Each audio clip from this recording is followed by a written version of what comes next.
This video is from a recent interview with Chris Magwood.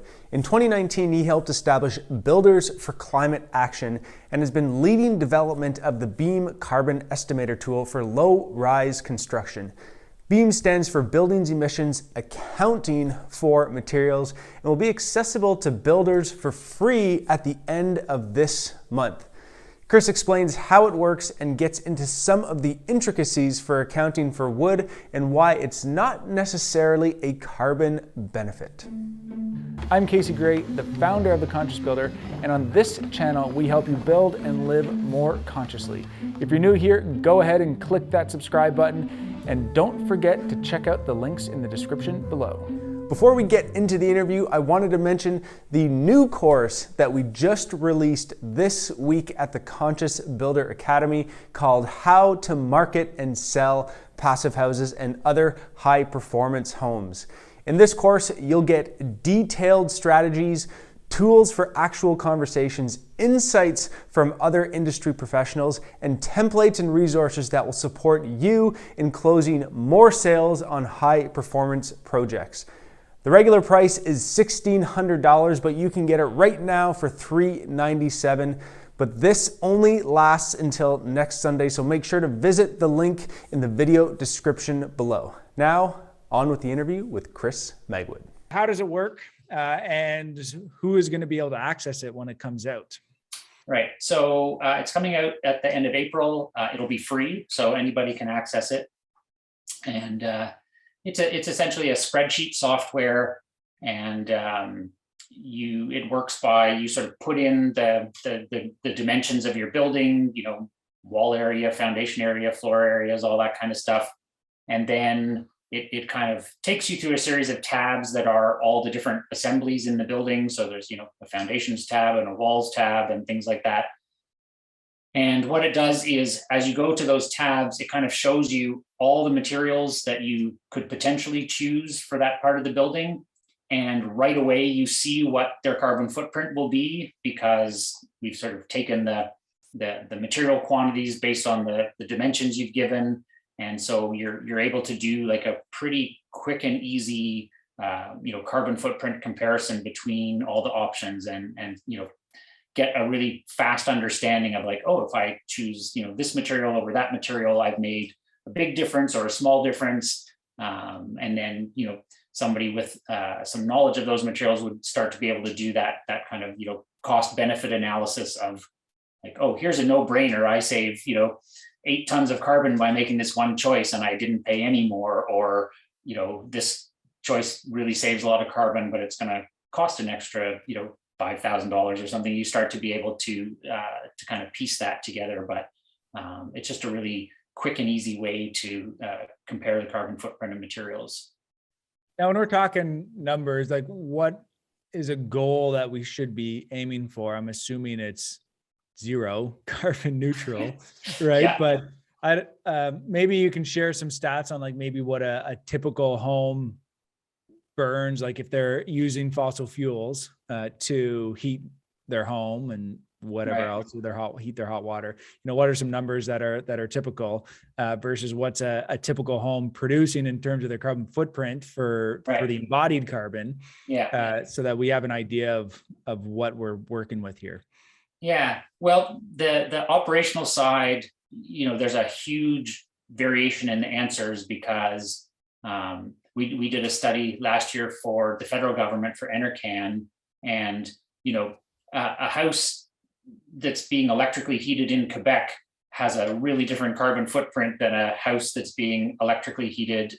Prince Albert, Saskatchewan was one of the cities they gave us. It's like they're using the exact same amount of energy. The house has the same level of energy efficiency, but the grid in northern Saskatchewan is all coal, and the one in Quebec is almost all hydro. So the emissions can be really different. But if you sort of average across the country, the carbon footprint of the materials usually represents somewhere around 30 years of operational emissions. In a cleaner grid like Quebec or Ontario, the materials are like 130 to 150 years of operating emissions. In Prince Albert, it might be more like 8 to 10 years, but it's a significant chunk. Like if we're thinking oh, how do we meet certain, 2030 climate goals, the carbon footprint of the materials for a house will be the biggest chunk of that between now and 2030 by a pretty substantial margin. Yeah, especially if they're doing renovations or something in between those times, right? And just adding to it and then not really calculating that. Yeah. So yeah, that's really interesting. So is there a way on this? Is it just for materials, or does it get into energy and where the home is located as well, like in your calculator? No, this is just materials. Yeah. Okay. Yeah, there's lots of energy modeling software out there, so we didn't sort of duplicate that, but somebody can sort of make an energy model and now use B.E.A.M to make a material carbon footprint model, and then you get to start to see again like that kind of cost benefit thing of am I in trying to make the building more energy efficient, am I driving the material emissions up higher than the savings I'm getting for doing that? And again, in the study for Enercan, we saw that depended a lot on where you were. Like there's almost no point in making a more energy efficient building in Quebec, Ontario, or BC, because if it's an electrified building, it's hardly making any carbon emissions. So, if you throw a whole bunch of additional materials or money or both at it to make it more energy efficient, you're not actually doing anything for the climate at that point.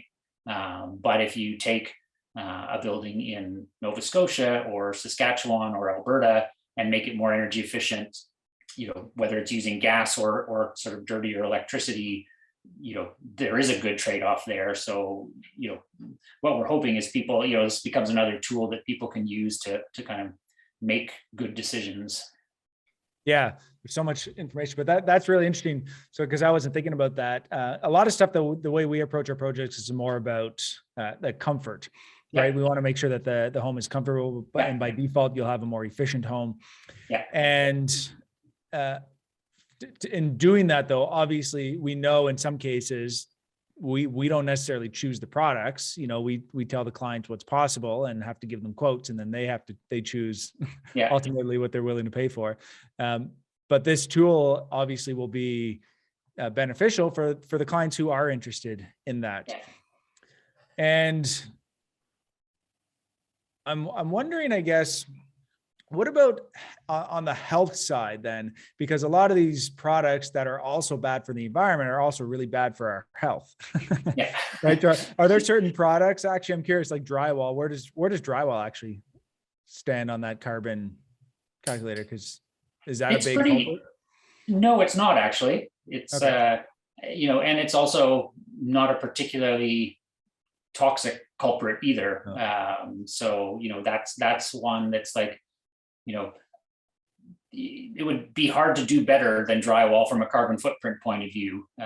It's actually quite low unless you put wood on the wall instead or something like that. Yeah. I mean, even if you don't count any carbon storage in the wood, which we currently don't, wood is actually not really any better than drywall from a carbon footprint point of view. Yeah. So do you take into, this is kind of side note from where I was going before with the health. So then do you ever take into account the carbon storage aspect when you're doing this, or is there an option in the calculator? Yeah, B.E.A.M does calculate the carbon storage in any material basically that's not wood.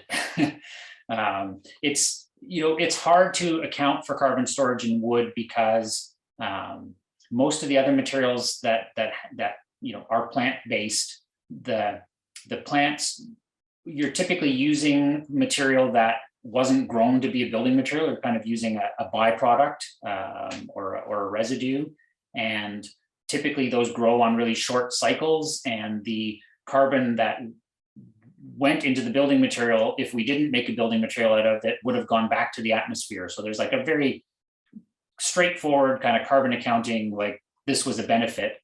Wood is a lot trickier because when you cut down a tree, there's a whole bunch of questions about that. Like, when did you cut it down? The sort of easy math says, oh, there's 100 tons of carbon in a tree. and I put those 100 tons in a building, I stored some carbon. But if the tree had 100 tons, you don't put all 100 tons into the building. It's like about half of that doesn't ever make it into a building material. It's bark, it's branches, it becomes sawdust. A lot of it gets burned in the kilns to dry the wood. So, if you cut down a tree, it's got 100 tons of carbon in it, but only 50 goes in the building and 50 goes back in the atmosphere. Did you store any carbon? Not really. Right. If you let that tree keep growing, it would have just kept absorbing carbon. So you've kind of, lost a carbon sink. And nobody currently counts how much carbon comes out of the soil when you cut down trees, because a lot of the root mass is going to rot and go back to the atmosphere. And a lot of the carbon that the roots put in the soil comes out when you harvest the tree. And so, it's a bit of a calculating nightmare to figure out, Right. either whether wood is a carbon benefit or not. And so in the absence of any good evidence that it does store carbon in a meaningful way, we don't count it. Glad you tuned in until the very end. If you want to see more interviews like this, you can watch my recent interview with Natalie Leonard on making passive houses more affordable. Also, just a reminder to visit the Conscious Builder Academy for our latest course launch. The link is in the video description below. And until next time, I'm Casey Gray, and remember to live consciously.